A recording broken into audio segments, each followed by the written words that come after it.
Enemy tower destroyed.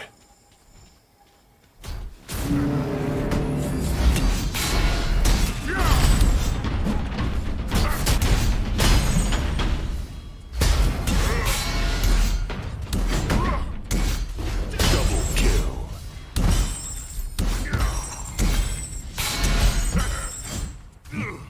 What's going on, everybody? It's Killswitch coming back for another Teacher Tuesday episode. This one being the 15th episode in the series. I'll start this one again by saying I appreciate all the support for the channel and everything, all the views. We got our Grux Teacher Tuesday episode up to over 1,000 views, so that's pretty nuts. I appreciate that. Hopefully it's helping you guys. Hopefully it's you're at least able to take something from these videos and everything. I know they're not the most in-depth videos as far as play style and like, hey, this is what you should do in this situation, but I kind of wanted to tailor this a little more towards the newer player base because of how unforgiving starting off can be in this game. So that's kind of what it's geared towards. So I'm glad you guys are seeing it. I'm glad you guys are hopefully getting something from it. Again, plan on doing one of these every week unless something comes up, and I'll try and keep you posted if that is the case. But with that being said, let's go ahead and jump into this week's video. So this week's hero is going to I be am ready. Feng Mao. And so I actually was hesitant to cover Feng Mao at first. I actually planned on doing him a little while back, but I kind of figured there was a nerf coming to him, so I kind of wanted to wait until that happened so that I could cover him accurately. So now that he's kind of in a good spot, he's got his nerf, he's got his kit kind of redone a tad bit, we can go ahead and cover him. Just start off here basically with just the base stats and everything, like we always do. Nothing crazy, just want you to see that because it's there. And then let's go ahead and jump into the abilities. So his first ability is going to be his Reaping Dash. That is his Q. So dash up to 1,150 units at all levels away, stopping at the first enemy hero hit and dealing 55, 95, 135, 175, and 215 physical damage. That's the orange there. You see the physical damage to all enemies in melee range. Hero kills reset the cooldown. So this is a good ability. It's a good distance, 1,150 units. That's a pretty good distance. Basically what it says by stopping at the first enemy hero, if you dash into an enemy, it won't go the full distance, much like Grux's dash or Crunch's dash, his unempowered dash. Basically, it'll just stop you if there's an enemy in your way. If not, you'll travel the full 1,150. Now, this does have a physical power scaling of 85, which is also pretty good, which means that the more power you build, the more damage this is going to do. And with an 85 scaling, that means it's going to be pretty good amount of damage. Not to say that this is his highest damage dealing ability, but it will deal some damage on hit. Now your cooldown, 16, 15 and a half, 15, 14 and a half, and 14 seconds at max level, so still pretty high. It's a tad bit higher than I think most like movement abilities, but rightfully so because you can just reset it with the hero kill. And that's kind of the idea, is you want to be rewarded for being able to kill enemy heroes. That's kind of Feng Mao's whole thing, is rewarding him for getting kills. And then mana cost, 70, 75, 80, 85, and 90 at max levels. So a decent amount of mana for that as well. And again, rightfully so. That's a pretty good dash ability, especially like if you reset it. Like, they don't want you to just be able to jump in, jump out, jump in, jump out at will. Like, there is a cost to it. You might be able to do it a couple of times, but you're not just going to be able to do it all game and sustain. So, something to remember with that. Jumping into his next ability here, that's going to be his hamstring. That is his E. So deal 60, 100, 140, 180, and 220 physical damage to all enemies within 400 units at all levels, and slow them by 20, 25, 30, 35, and 40% for 2 seconds at all levels. So this is a cone type ability, basically. It's gonna damage it's gonna cleave essentially, and this is a high damage dealing ability in an area as well, especially with the slow. It's a good one to, it's good to like jump in and pop this one for the slow and the damage over an area.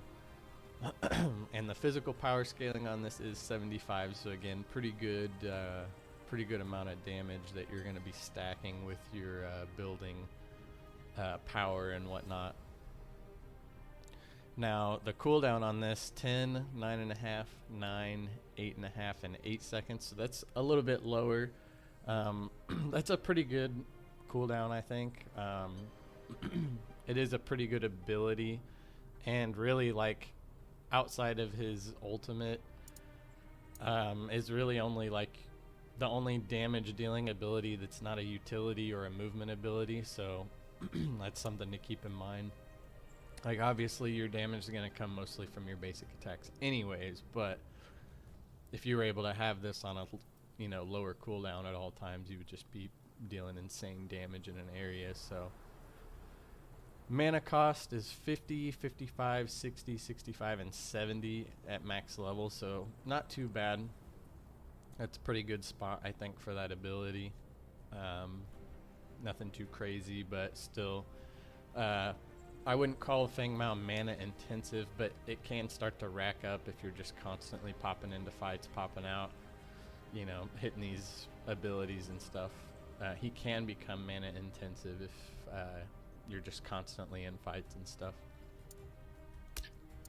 So moving on to his ultimate, that is his Imperial Sentence. So leap into the air and slam the ground in front of you, dealing 67.5 physical damage at all levels, and executing anyone under 135 health. Gain 3, 4, and 5 at max level physical power, and allows the ability to be used again within 12 seconds on successful execution. So this is kind of his snowball effect. This is pretty much his like whole persona, his whole character in a nutshell. Feng Mao is going to snowball and become a powerhouse basically every time you're not only kill an enemy hero, but if you're able to keep stacking these successful executions, he's going to gain physical power on top of gaining, you know, gold for the kills, and just it's an entire snowball effect basically. So anytime that you can, you want to use this to finish somebody off, and it gives the same execution visual notification or icon with the red skull, just like Boris's ultimate. So you'll know when that enemy is within the threshold. So now it does say damage 150. That's not exactly accurate. The hero level scaling is 15, so this will scale with your hero level as well. But the main thing here is it does have 120 physical power scaling, so it technically is going to deal more damage the more physical power that you stack. Now, if the enemy is not within execution range, it will deal a set amount of damage to them, and that will scale with your hero level a little bit, but mostly your power scaling, so it can be used as just a damage ability, but that's obviously not ideal.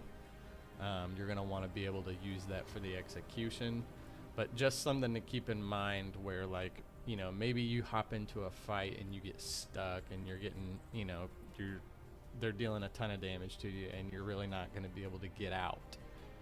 You can go ahead and pop that just to deal that last damage before you die or something like that. That's really about the only situation you would necessarily need to do that in. But that is something that can happen from time to time, so just something to remember. Now, your recast timer is at 12 seconds at all levels. We kind of covered that one up there. So your cooldown is at level 1, it's 150, so really high. Level 2, 120, not as bad, but still pretty high. And then at max level, it's 90, which is also, it's a little high, but it's not too bad. By that time, hopefully you would have enough to be able to successfully use, you know, 1 or 2 of these within that 12 seconds successfully. You should have enough damage and enough sustain at that point to be able to. And then the 90-second cooldown, not too bad overall. Mana cost is 50, 55, 60, and this is strange because it actually changes based off of, it's showing like 5 levels, which I haven't confirmed actually what the max level would be. So don't actually put any stock into this. Range 1,000 units, it's pretty good range, and then the width is 250 units, so not much room for error. You got a little bit of room for error, but not much. You definitely have more room lengthwise than you do widthwise, so something to keep in mind there. Left mouse button, that's just your auto attack, nothing crazy. Jump into his right mouse button, that's his Guardian's Shield. So gain a 70, 100, 130, 160, and 190 shield for up to 2.25 seconds, at all levels. While the shield is active, gain 5, 7.5, 10, 12.5, and 15% spell vamp and lifesteal. So this is a good utility ability, and this is the one that was actually reworked a fair amount. Before the rework, this actually would deal damage. Instead of the spell vamp and lifesteal, it would actually deal damage after a certain amount of time if it was still intact. So that extra bit of damage was a little bit over the top, I think, as far as him just having all of his abilities be dealing damage constantly. Like, you know, with the shield, not only are you getting an overshield, but if it's still there, you get to deal extra damage, which was just giving him too much. I think the change to it is good. I think it puts him in a good spot. The spell vamp lifesteal, now it's more of a utility. You gotta really choose when to use this. You're not just using it to deal damage. You gotta, sometimes you'll have to use this to maybe keep yourself alive a little bit longer and sustain. And that's probably the point. That was the reason for the change. So good overall change, and I still like the ability. I think it's very useful. Before, you would possibly just pop this before your fight, jump in with the dash, and then start doing your damage, and hope that this was still up. The shield was still intact so that you could deal the damage. Now you kind of have to use it a little more strategically. Use it in the middle of fights to either mitigate some damage or gain a little bit of lifesteal and stuff. So pretty strategic utility ability. I like it. Physical power scaling for your shielding is 125, so that shield is going to scale with your physical power as well. Going to give you a little bit more shielding the more power you build. Your duration is 2.25 seconds or until depleted, which is a good timer, I think. Cooldown 16, 15, 14, 13, and 12 at max level, so pretty high. And I think that's a good cooldown because this is a pretty strong ability. Even after the rework, I think it's still pretty strong.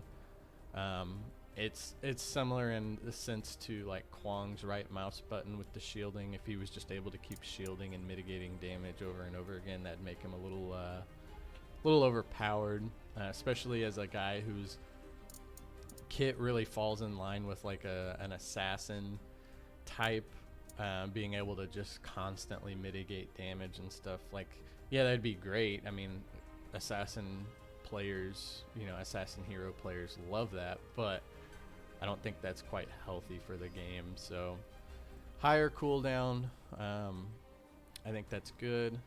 And your mana cost 60, 70, 75, 80, and 85. A little bit on the high side, but again, I think that's rightfully so for the ability.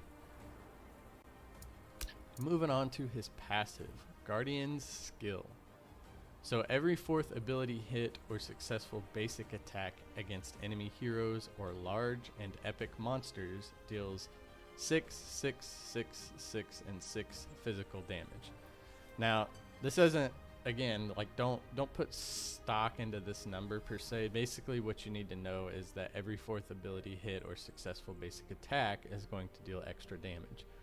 It's kind of like a built-in, like, rogue in a sense, the aspect rogue, which we'll cover that here in a little bit. But every 4th ability or basic is going to deal extra physical damage, and that's going to scale off of your physical power as well.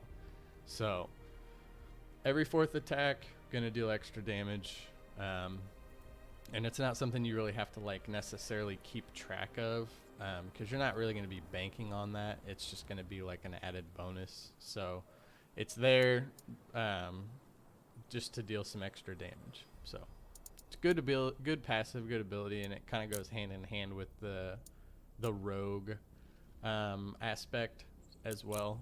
Like I said, we'll get into that with the build.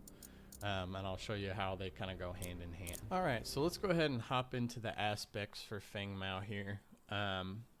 These are going to be fairly straightforward with a few different options, and it also kind of depends on the route you go with the build.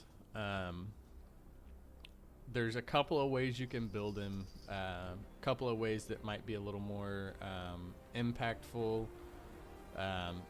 Might be a little, just honestly kind of just depends on your own team comp, the enemy team comp. Like usually, like when I go over these, it usually does pertain to, like, you know, obviously there's going to be circumstances where you might need to build something different, or change like your game plan. But generally speaking, like I'll speak to like what works the best in the best case situation, and then other options as well. So starting off, for the assassin type build where you're going to be focusing on high damage, getting in, getting out, focusing like squishies or damage dealing enemies, casters, or carry, something along those lines. I think generally the best options for that are going to be like rogue and possibly a king, just because of the amount of extra damage you'll be able to gain from those. Now, opportunist and aggressor are also very possibly good in these situations as well. I think my go-to with Feng definitely is a rogue aspect, just because it falls hand in hand kind of with your passive. So every 24 seconds on this passive, your next basic attack deals bonus physical damage equal to 3 to 6% of the target's max health. So that's kind of like gonna pair up with your passive in a sense, where every 4th attack or ability is gonna give you bonus damage. It's kind of along the same lines. It's just every 24 seconds. And then you've also got damaging an enemy hero 3 times within 2 seconds deals 20 to 160 based on level, plus 40% of your physical power and 25% energy power scaling. Physical or energy damage, depending on which one, which obviously in this case it's going to be physical damage, and that's also on a 30-second cooldown. So it's kind of like more hidden damage for you, basically. Damaging an enemy 3 times in 2 seconds, which isn't hard to accomplish with Feng Mao. You're going to get that bonus damage, as well as every 24 seconds you're just going to get another bonus of damage. Really good, fits his kit well, and fits a lot of assassin type kits well. Now, King, I like to run King just for the simple fact of it's going to give you attack speed, just kind of as a passive. It's going to give you some attack speed, but you're also going to gain that damage based on your level. You're going to gain a percentage of your total basic attack damage as physical power for your missing health. And with a high risk, high reward hero like Feng Mao, or like Boris or Kalari, those type of heroes, this can come in pretty big because you're more than likely going to be low on health. And with Feng's shielding ability as well, that might be able to, you might be able to use that in your favor more often than not, just because you might be low health, but you can also protect yourself from just getting completely obliterated. Say you're down to 30% of your health, and the enemies are getting headstrong thinking they're going to be able to take you out, and you pop that shield, and now you've got this damage, you've got a shield, you've got this attack speed, and maybe you even have a rogue up ready to proc as well. Just kind of situationally, for the aggressive play style, it's definitely a good fit. Other options, like I said, opportunist and aggressor, they're a little more they're probably more situational than rogue and king, but they can be good fits.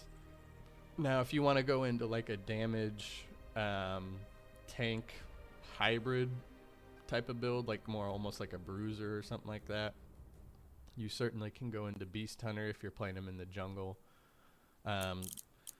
This will help stack some power and some health and everything as well, and some endurance. So again, I've talked about Beast Hunter before. I think it's a really good aspect, one of my favorites. You could go into a Beast Hunter Rogue, or a Beast Hunter King, or something along those lines, like a hybrid where you're getting some damage, but you're also getting some health built up and some endurance. So of course, if you were your team's only frontliner, you might want to go a little bit more tanky with him. I wouldn't say it necessarily fits his play style as well, but it still can be very effective. You could go into a Beast Hunter Titan, or if you're in the off lane, maybe a Titan Rogue, or something, Titan King, something like that. It's very possible. Like I said, there's a couple ways you can build him. His kit definitely enjoys the assassin playstyle and build more so, but that tanky harasser bruiser type can also work pretty well. So something to keep in mind there. Alright, so with that being covered, let's go ahead and jump into the items and the build guide for Feng Mao. So playing him jungle, obviously, it's going to be the same story. You're going to go Affliction, Health Pot, Rad Pulse. That's basic jungle stuff, Jungle 101.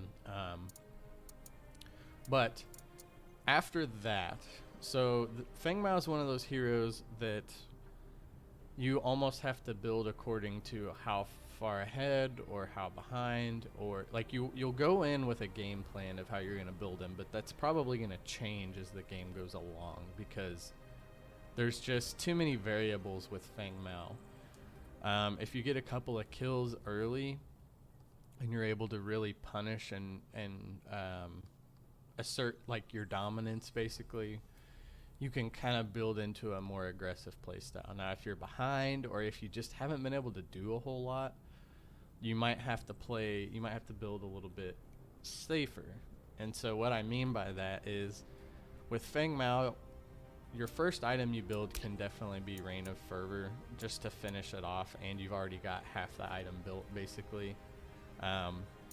It fits his kit pretty well anyways. It gives you some early power, some cooldown reduction, and it finishes off that Affliction item. You can always go into your Sword of Souls as well. If you decide to, like I said, if you're ahead early and you can get this going, it's a great item for him. It fits right in, physical power and penetration, and it's going to stack more physical power the more minions and heroes you kill and stuff. really good item. If you're not going to go that route, there's items that can be very helpful, and there's items that you might have to build just because of the situation. If you're going to go full damage, like assassin style, I think that the Sword of Souls is the top option if you're going to go that route. And then after that, you'll probably want to get your biological infuser. Now, I really like this item, but it can be a little bit risky because it costs quite a bit, and your build path is a little awkward if you're not able to build it fully early, just because your enhanced cognition, it gives you that kill claw passive, but it doesn't give you any stats that you can really make use of. So really good item. I typically will start building this one earlier on, especially if I'm not going Sword of Souls, because that kill claw passive just again falls basically in line with your passive and your rogue aspect, with dealing extra hidden damage that you don't really have to like plan for or work around. You just kind of have it there. Really good item, gives you that power, penetration, the mana, and the cooldown reduction. The mana helps out a little bit, like I said, just because he can become kind of mana intensive over time, but nothing crazy. I wouldn't put too much stock into building any mana or anything like that. Outside of that, though, once you have that built, you can kind of go into, you've got a couple of options. Obviously, you're going to have your boots. And again, with any type of hero like this, where I'm building mostly damage, I like to build the green boots accordingly. They're going to give you a little bit. It's mostly going to affect the earlier on game, like obviously 20 physical armor from the Stoic Greaves isn't going to do a ton for you in the late game, but early it can help you out a little bit more. And the same with the inertia wraps. And I'll usually build one of these depending on what the enemy team has. If they're more physical damage based, I'll go Stoic Greaves. And likewise for energy damage on the inertia wraps. Now, outside of that, you've got some options. If you just want to go full on damage and you don't care about health, you don't care about armor, you don't care about any of that, you're full damage, I really like going into like a Titan Slayer on him, simply because if you're gonna go full damage, more than likely you're gonna have a lower amount of health than quite a few of the enemies, and that's just going to boost your power. Now, I won't always build this. Obviously, I'm gonna look at the enemy team comp and see if they've got like 3 big, tanks on the team. I might consider building this just for that extra damage against them. Now, obviously, I'm going to be targeting squishies first, but being able to deal extra damage to those tanks as well is going to be pretty helpful. So, kind of situational, but playing accordingly with that. Another item I like to build on a full damage build is Reaper's Cleaver. Reaper's Cleaver is a great item, especially for full damage assassin types. Gives you that physical power, some attack speed, and some extra lifesteal, and that active to deal like an AoE ability, cleave, and heal yourself and increase your damage and spell vamp. So it's just a really good like damage dealing and utility item. Another item I like to go into for full damage is a fire cannon. Just obvious reasons, it's gonna make you hit like a truck, especially if you pair it with some more like critical damage or whatever. Like if you pair it with a Titan Slayer, it can make you hit really hard and crit pretty often as well. Not saying you have to do those. Like I said, these are just options for a damage build. You can kind of tailor your damage build to what the enemy team has as well. If they're not as tanky, you can maybe skimp out on some of the penetration and go into more of a crit chance build or something like that.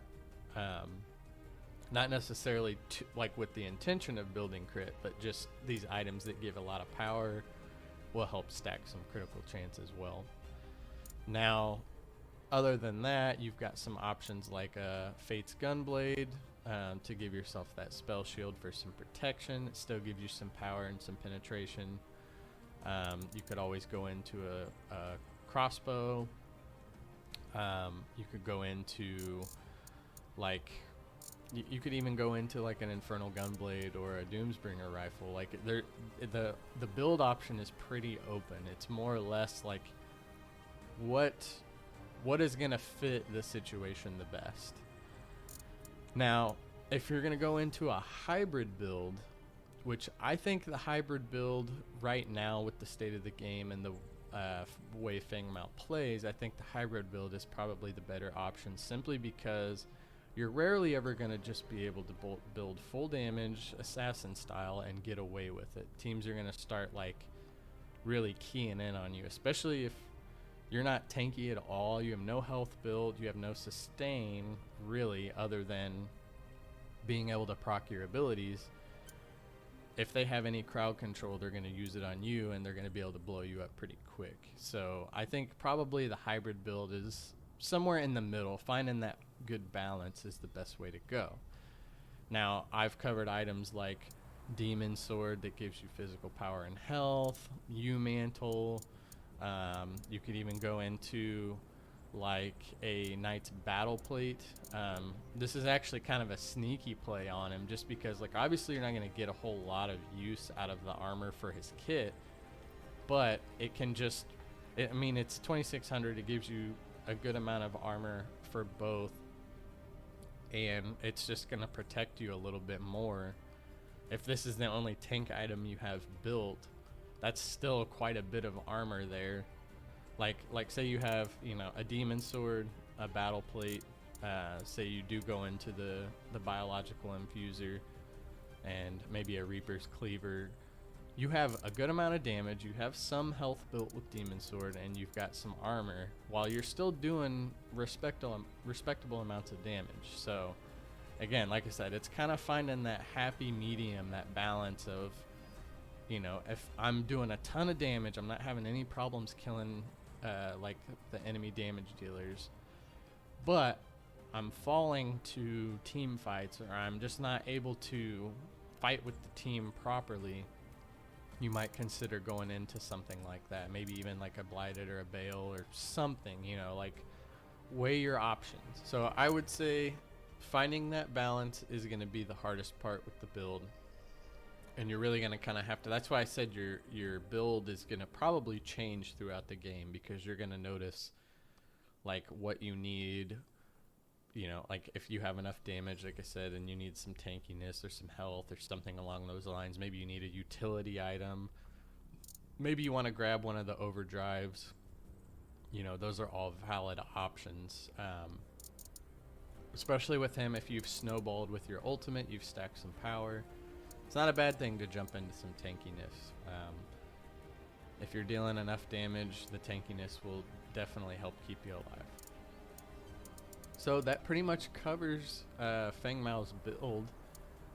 Like I said, it's a little subjective. I know there's not a lot of the other videos I have like, you definitely need this, you definitely need that. I know this one was a little more kind of all over the place, but that's how it can be sometimes, especially with assassin type heroes that can have some different utility options. But let me know if you have any suggestions, or you want to add anything to this. Throw it down in the comments. Like I said, this is to help community players. So if you've got something to add, feel free. Or if you have some suggestions for me as far as my videos go, or something you want to see, or the channel, throw them down in the comments. I do read all the comments. I see everything. You know, even if I don't necessarily respond, I've seen it. I'll take it into account. But with that being said, guys, I appreciate it. Again, hope all this stuff is helping you. Hope you guys are enjoying these. I know they can be a little dry sometimes, but I appreciate your patience.